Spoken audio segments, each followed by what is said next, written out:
چلو تم سب سے ایک سوال کرتا ہوں، جو پانی ہم ڈیلی پیتے ہیں، اپنی ڈیلی لائف کی ایکٹیویٹیز میں یوز کرتے ہیں، وہ پانی زیادہ پرانا ہے یا پھر جس دنیا میں ہم رہ رہے ہیں یعنی دا ارتھ، وہ زیادہ پرانا ہے؟ نہیں معلوم؟ چلو کوئی بات نہیں، گوگل کرتے ہیں. Which is more old, the water of earth اور دا ارتھ؟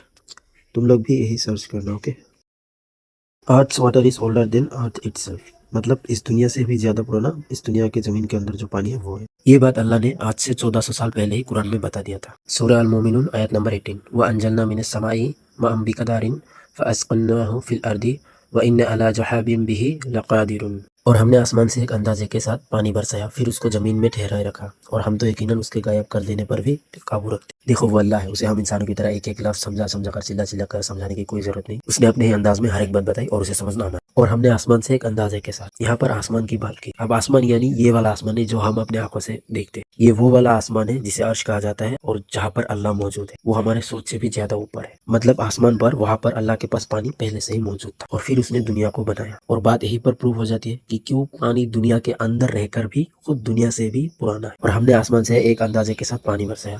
اب اندازہ یعنی وہ سسٹم جس کو یوز کر کے اللہ نے پانی کو وہاں سے دنیا تک پہنچائی. اور وہ سسٹم کون سا ہے پتا ہے؟ میٹیورائٹس. آج کی سائنس بھی مانتی ہے. میٹیورائٹ یعنی جسے تم ٹوٹتا تارا کہہ کر وش مانگتے ہو، یعنی الکا پنڈس جو آسمان میں گھومتے رہتے، سمجھے؟